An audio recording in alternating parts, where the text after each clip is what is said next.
welcome back to the 295th episode of the Daily Flip podcast. I'm your host, Alex, and today we're going to flip through some of the top stories, including how Kamala Harris is honestly kind of lovable in the media. The media is loving her. She's actually kind of memeable. TikTok seems to be loving her, kind of playing into the old cat lady meme, and then also talking about the energy crisis across the world, or more importantly, the manufactured one and the recoil from it. And of course, we will end today with our daily delight, a story meant to leave you feeling positive, ready to take on the day. But that's enough rambling from me. Let's jump into our daily debate. So, do you think that Kamala Harris is odd? Do you think that she's weird? Do you think that she's normal? Do you think she's memeable? I want to know what your opinion is of her.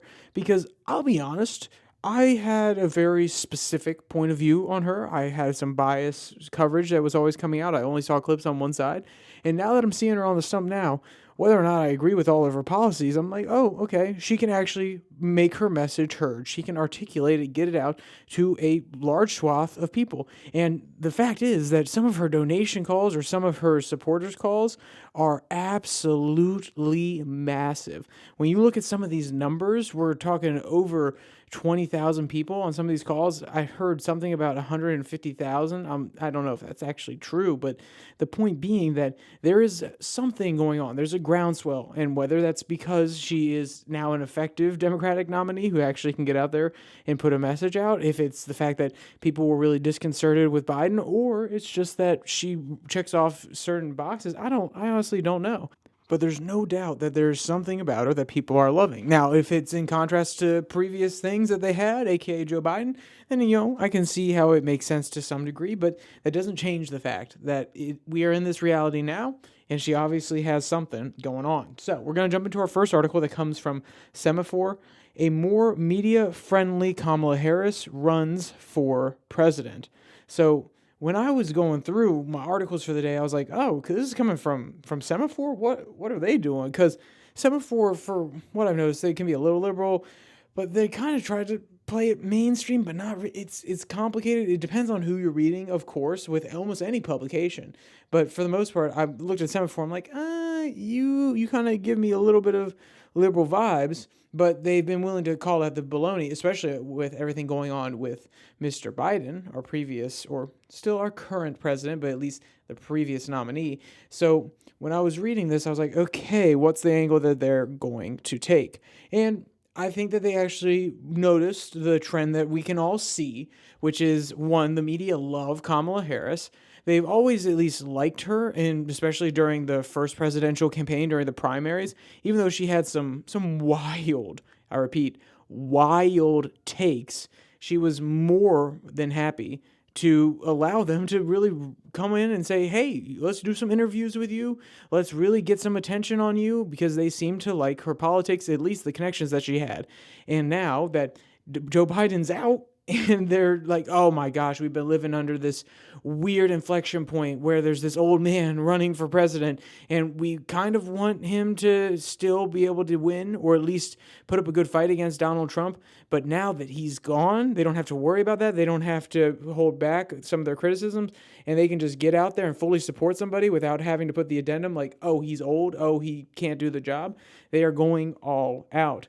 Quote, the former California aides recalled that she appeared on television often enough to know local San Fran news camera crews by name and sought to build relationships with influential Bay Area media figures. John Diaz, the former head of the editorial board at the San Francisco Chronicle, recalled that she attended one of her first editorial board meetings flanked by established San Francisco politicians.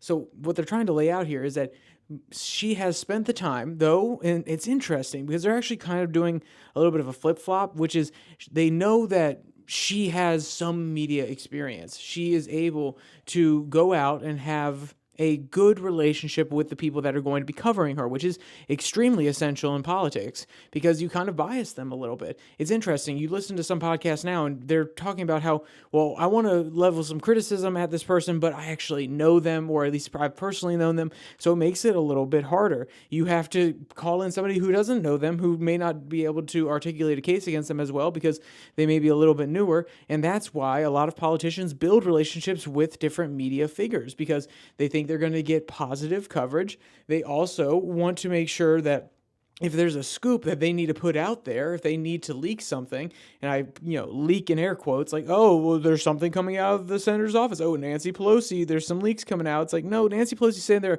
All right, who do we leak it to? What are we leaking? What people are we trusting about this sort of thing? So they try to cultivate these relationships. And even the New York Times and these large agencies have also done the same thing with these agencies such as like the FBI or other people inside Washington aren't necessarily politicians, but they're bureaucrats because they want some of the inside scoops of what's going on. And the bureaucrats are there like, okay, hey, we also want to make sure that, in politicians especially, we want to make sure that these are the things that we're paying attention to when it comes to how we're handling our media interactions. And you can see Harris was cultivating that, or at least Semaphor's pointing that out when she was in California. But they also make a contrasting argument that it's a little bit different when she got to D.C. because, guess what? She was coming from a completely really closed system Democratic Party there in California, and it was a little bit different, just a little bit different environment. You're going from California to the East Coast, the capital of the United States, a very different, then again, politics is politics, but a very different political animal, and it's a different scene that she has to get used to. Quote, success in California politics depends on more than inter-party Democratic relationships, fundraising and TV ads I need to go back here. Fundraising and TV ads then on positive coverage in the state press. So they're saying that it's not just about if you're a Democrat and you get support from inside the party, you have to continue to get good coverage, but there's a little bit more to it. Quote, and strong institutional support within the Democratic state party made it easy for Harris to beat her opponent in 2016 and arrive in the U.S. Senate. But it gave her little time to get to know Washington or the national media who would be covering her before she launched her campaign for president. Okay, so you can see what she's actually getting at. You can see the difference between Kamala or at least the way they're portraying it. You can see the difference between Kamala in California versus Kamala coming in to Washington, D.C. And then they start to kind of really show us the national Kamala. They try to give us the national Kamala story. And you're probably like, why, Alex, why does any of this matter? Because, one, she is right now the candidate for president of the United States on the Democratic ticket. So to pretend as though we can ignore what her past was, especially when it comes to the treatment that she gets in the media, we have to understand how she developed those ties.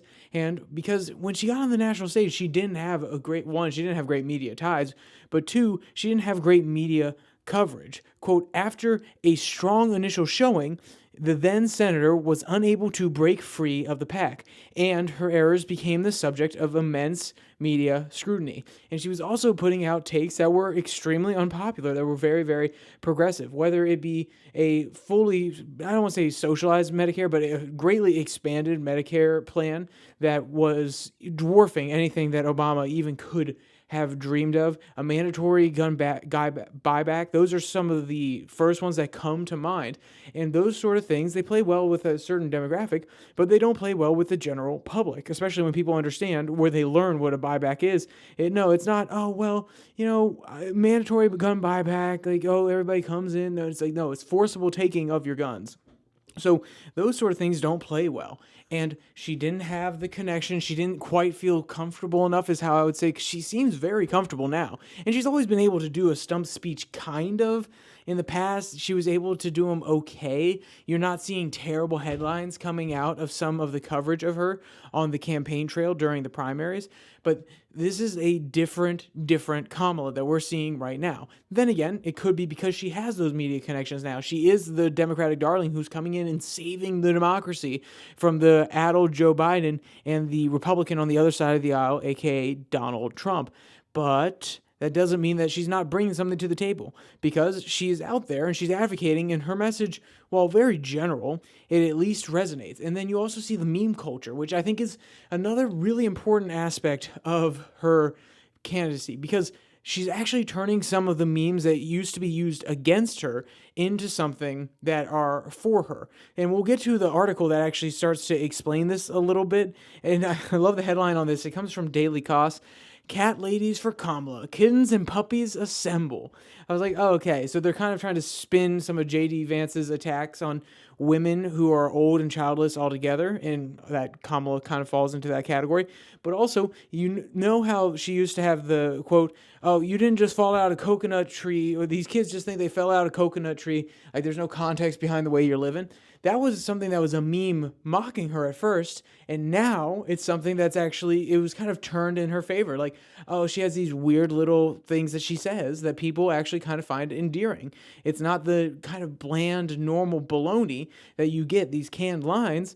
No, they're actually something that's a little bit more genuine, even though they feel, I don't want to say forced, because I'm going to be honest, if your mama's saying that you didn't just fall out of a coconut tree, I have met many people who say they have family members that have those weird ways of speaking, and they have the special phrases that they always use.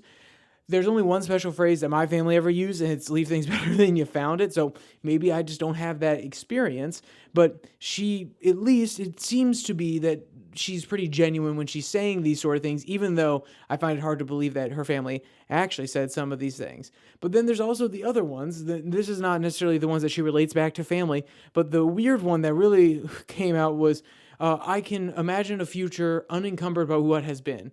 And there's a little bit more. There's a few different quotes where she goes on, and it's multiple times that she says this. And it was something at first where Republicans, they jumped on, like, what is she saying here?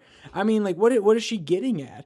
And there was actually a very interesting analysis that I listened to this weekend about how actually it's not unintentional that is phrased that way. It truly is a approach to governance, which is, we are not going to let the past define us, and we are radically going to change, evolve, and create a new system, and not worry about how the old system is going to influence us. We're not going to let it encumber us. And I was like, that's actually, I don't think that she's thinking that deeply into it. I think what she's trying to get across is that there have been ways of doing things in the past. We're not going to let them hold us back. There have been problems that we've had in the past. I think she's trying to make more of an inspirational message, and we're not going to let them define us. I think that's what she's kind of getting at. She's trying to say it in a veiled way, because that's what you want to do. You want to say it as in the most general way possible so that anybody can put what they want on it.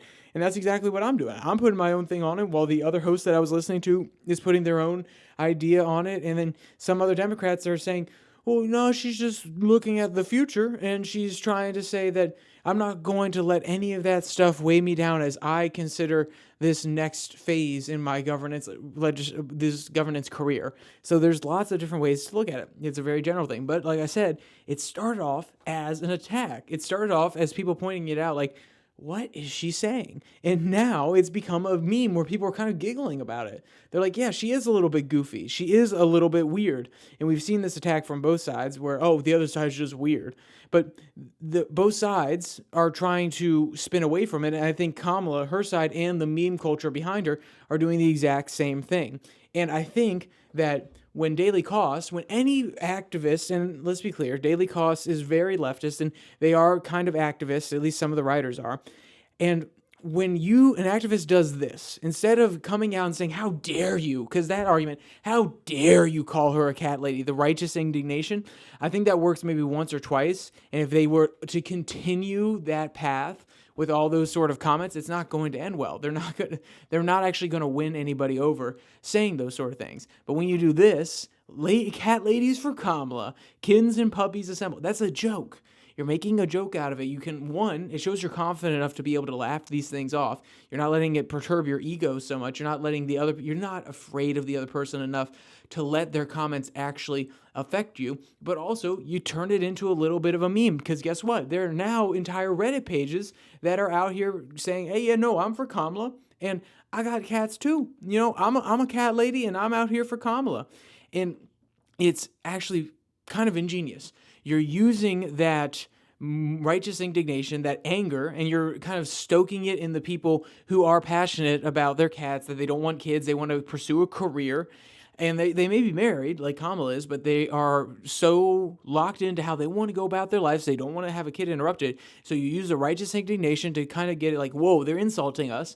But then you spin it. You take that momentum and you turn it into more of a joke while still making a political statement. And I think that is absolutely hilarious. So, and this is what it is. There's a quote tweet within the article. It's from Lorenzo the cat. Quote, "For the record, I am so proud of all you crazy cat ladies." And then this article itself kind of gives you a guide, and this is journalist activism, is giving you a guide how to join these communities. Quote, "If you want to post diaries for the group, let me know in the comments. Once you are a member, I will make you an editor so that you can post at will." And then there's one from Cat, they have a whole bunch of them in here, the article, they actually embed the tweets. Quote, "Cats that heal your depression," and it's just a cat with the apple under its face, smiling, not smiling, be happy. And then these sort of things, they just keep going on and on. They're basically putting out a diary. They're creating a community that is spurred on by some of the political comments, but also is politically activated for somebody while not taking it too seriously and trying to make it feel like a winning movement, a community of people who are not going to let these attacks fly. They're going to show the positive side. They're going to turn the other cheek. And whether or not that's exactly how all of this has gone down, because we've seen the media, as we know, Kamala Harris is a baby darling of the media nowadays. They actually seem to like her. They're supporting her. You've seen a lot of the mainstream people who are out there getting really righteously angry. And sure, like I said, it will work at the beginning. But as time goes on, people are like, okay, we're tired of you being angry about this. What are you going to do about it? This sort of activism, this is actually brilliant. And I think the combination of the grassroots, and when Chuck Schumer made that comment, like, oh, the grassroots came behind her, I think he was wrong when it comes to the delegates. That was not a grassroots movement. At the end of the day, they kind of had their hands forced. But when you see this sort of grassroots organizing, and let's be clear, Daily Kos has large funders, just like any media organization that's advocating for one side or the other.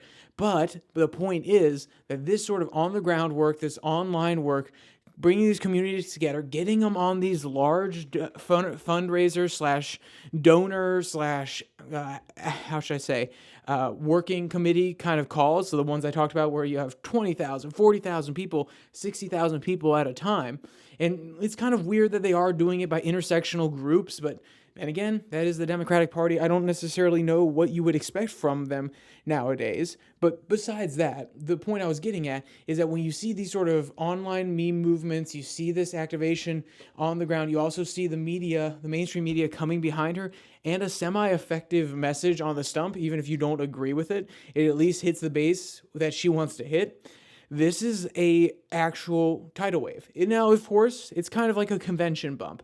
It's like, oh, she just came out and gave the best speech ever. Well, yeah, she just had the stage unencumbered for 30, 35 minutes. It's not like a debate. There weren't people yelling at her, screaming at her. There weren't as many time restraints. Everybody's there to nominate her. Like, it's like a convention bump. Trump had basically the undivided attention of that room for 45 minutes and every other loyalist for the next 45 after that, even though he should have probably stopped at the first 45. But my point being that that's like a convention bump. It's kind of like a nomination bump. Oh, she's finally getting put on the ticket. Joe Biden's out. All the hesitation about voting for the Democrats now gone. Everybody's flooding online. They're all elated. They're all happy. I think honestly, if you're looking at this as a political analyst in the future, you could say that this is a possible way If then again, obviously no political situation is the same, but this is a possible way to activate people in the future and to get a movement rolling in the future. You have very undesirable candidates, and then you have somebody who basically comes out of the blue. So if you really wanted to orchestrate it, let's say the DNC, they have a Bernie Sanders. Bernie Sanders the entire time is running a little bit lower, and he's polling really well, or at least he seems like a new movement kind of guy, but there's so many other establishment guys that they're kind of blowing them out. There's probably 4 of them, and they're all sitting somewhere around like 10-15%, and he's sitting with maybe 2, 3, 4, and the rest of the people aren't voting. And then as you start to whittle things down, there's an explosion towards this younger, newer candidate, or in the case of Bernie, the more radical ideas that are newer to the way that we operate. Maybe there could be a system like this in the future. It's really hard to manufacture it exactly like it's happened today. There's no doubt about that. So I'm not trying to pretend it's analogous. But when you see this sort of wave, this is like this is the sentiment, the power, and the energy that was felt or was believed to be felt when the red wave was coming, when the red electoral wave was going to take the nation. This is what people thought it was going to feel like, and then it didn't happen. So that very well could mean that this exact same thing is going to peter out. We're 90 days away from the election. That's not that long in politics, but also that's a really long time in politics. It's kind of weird because you can only recast your message so much in those 90 days, but at the same time, so much can happen in a few weeks alone. I mean, look at the last month. I'll be honest, this has felt with the way that my personal life is going, on top of my work life, on top of doing this and observing politics, this has felt like the weirdest, quick, fast, but yet really super slow month ever. And so much has happened. So I think it really, when you look at that especially, and you say, in the span of this month, we had the worst presidential debate performance on national television ever. We had a active movement to push Joe Biden out, and the media flipping on the Democrats for 2 weeks. We had an assassination attempt on Donald Trump, him flipping that politically into a unity message, which he didn't follow through on, but the point was he was trying. He was able to use the moment at the RNC to try to bring people together before they stopped looking at him. He also was the most composed he's ever been for Donald Trump on that debate stage, which I think is actually a big deal, and people don't actually acknowledge it because it doesn't matter as much now because Biden messed it up so much. But still, looking at that, he genuinely believed that it was going to be a tight race, and if he can pull that out in the future, that changes a lot, in my opinion. But then also, don't forget, RNC happens, they conclude, unity message, kind of, but not really, and then Joe Biden steps down, and now you have Kamala coming in. Like, this has been the craziest, I repeat, the craziest month in politics that I have ever observed. And when I say that, there's probably been crazier stuff that I didn't know about when I was super duper young, but it has been insane. And this current tactic of media support, finally all zipping their lips and coming behind them, the people who felt disunified, who are a little bit older, who didn't want to vote for Biden, the people that were a little bit younger that didn't want to vote for Biden, falling into the group of the mainstream media watchers, and then also the online people having this really strong sentiment and push for Kamala as well. Is it going to equal electoral win? I don't think so. When I say I don't think so, I don't think that alone will, is what I mean to say. But it's going to put her close, and we can't cancel out, and we can't say any possibility is 100% off the table at this point, especially with a Donald Trump. And if Donald Trump hasn't been taken out, so he's still on the ticket, whatever October surprise is baking for Donald Trump is still the same. If the Republicans had an October surprise ready for Joe Biden, they've got to find one for Kamala Harris. And it really does change the game here. So we'll see. It's going to be a very, very interesting one. We've seen some really life-changing, or at least perspective-changing events in this last month, and I feel like it's only going to get better. If you're a political junkie and you don't have any particular loyalties and you're not sitting here scared, worried, or concerned about what's happening, you're probably sitting there like, ooh, this is the best stuff I've ever had, baby. Keep giving me some more. But then again, if you've been watching around the world for years, then you've probably also had that same perspective, because we've had lots of radical change around the world as well, especially when it comes to green energy policies. We saw the Netherlands try to seize some of the land of their farmers, and there was huge protests pushing back. We've also seen some governments go too far, especially like Germany trying to shut down all of their nuclear power. And then we saw the war with Russia and Ukraine, and then the sanctions on Russia, meaning that gas prices went absolutely sky high. They're still actually buying some natural gas through proxies, or from Russia through proxies, and also from the United States. So we've seen huge shifts in the way that we look at energy consumption over the next few years, and that's where this next article really goes into it. It's from AIER, so the American Institute of Economic Research. The headline reads, "Why the Green Economy is Suddenly in Retreat in Europe, America, and on Wall Street." And one, I think, is because it seems, at least the Wall Street one, it seems like Trump may have a higher chance of winning, which is obviously a little bit different now that Miss Kamala Harris has taken over. So it's possible that that could flip in the future. But I did buy I bought shares in a green ETF, a solar ETF, back in the day, and I'm still going to hold it because I still think that whether you like it or not, they're going to keep investing in solar. And whether you like it or not, there is going to be a point where we're going to have to move on from fossil fuels, whether it's willing or not. But at this point, yeah, my pocketbook's hurting a little bit, or my stock account is hurting a little bit. I'm looking at like, ooh, yeah, no, green energy, not looking too good right now. It carried my portfolio for a while, along with some of the other things that I had done in that particular portfolio.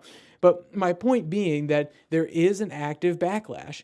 And this is, I don't want to say it's simply from the Russia thing. I don't want to say it's simply from the amount of energy consumption actually outstripping the amount that they're producing, because that's been happening for quite some time. But I do want to point out one specific paragraph from this article that I thought actually encapsulates the mentality of people who prioritize these green initiatives over the comfort, the well-being of their citizens, but also the most efficient and effective path forward. Quote, "It wasn't just crackdowns on farming. Facing an energy crisis, governments across Europe began to roll out regulations forcing Europeans to adopt, shall we say, more Spartan lifestyles," which is just kind of hilarious to me. A little bit, what they're getting at is a lifestyle of a little bit of uncomfort. You want to push yourself. Cold swimming pools, chillier offices, shorter showers are the new normal for Europeans, Business Insider reported. Quote, "As governments crack down on energy use ahead of winter to prevent shortages." In other words, instead of producing or purchasing more energy, governments began to crack down on energy consumption. Which, okay, you may be saying to yourself, Alex, why is that a big deal? If you want to protect the environment, you want to make sure that stuff's around for our grandkids, then yeah, of course we got to stop consuming so much energy. And I will say to you, my friend, you have something of a point. There's no doubt there. If you want to only take that approach rather than coming up with new innovations to deal with some and mitigate some of the effects of climate change, then again, some people have been doing this with the atomizing of water and sending it into the atmosphere or into clouds specifically, and to make them more reflective, which I feel like is a little bit of arrogance on our part, playing God.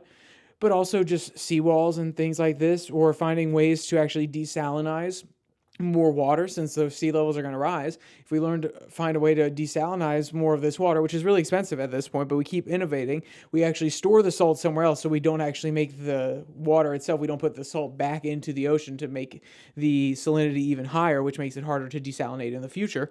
These are all potential ways to actually use and utilize some of these changes that might be coming down the pike.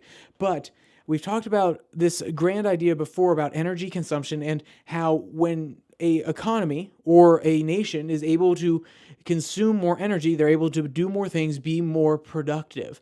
And this is what we normally talk about when countries start to tap into fossil fuels, they tap into coal power, steam engines in the past, they're able to use that energy that they don't have to produce themselves. They don't have to use as much labor in order to produce the same amount of energy, and therefore they're able to do more with it. They're able to create engines. They can more easily make fire rather than rubbing your hands together across up and down a stick in order to create friction and make a fire.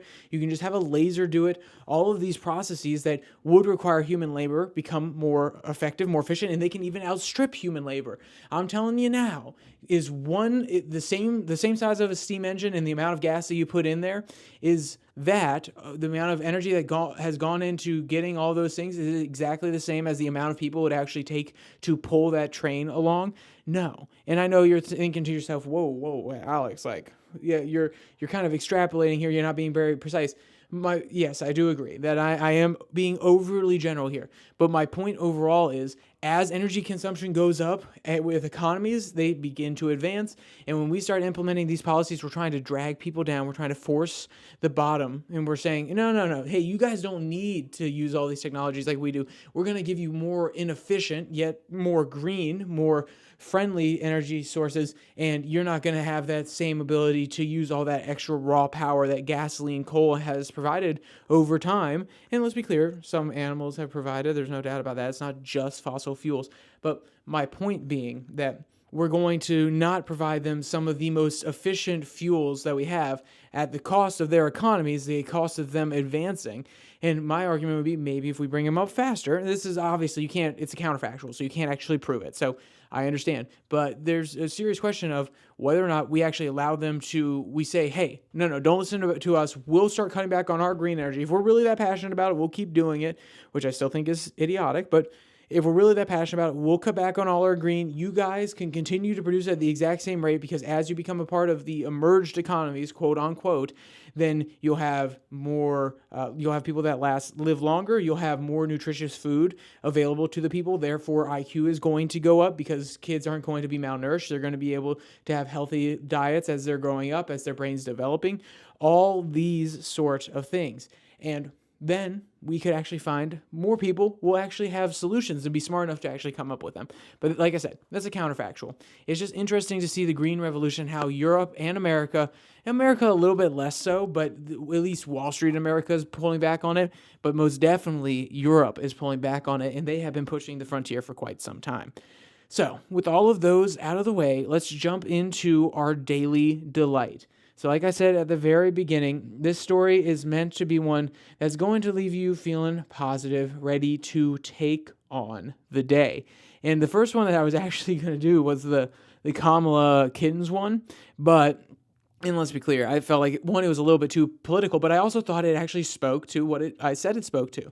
The idea that there's a meme culture online for Miss Kamala Harris, and it is doing her very, very well. So now I have to go back a little bit further in my flip book in order to find a cute video / I don't want to say episode, but a cute little tidbit here so that we're able to give you that little bit of positivity. So this one comes from outdoors.com. Watch orphaned elephant go nuts for 9 a.m. milk feed. And this elephant really does. It's a video, so you're going to have to at least go down to the description.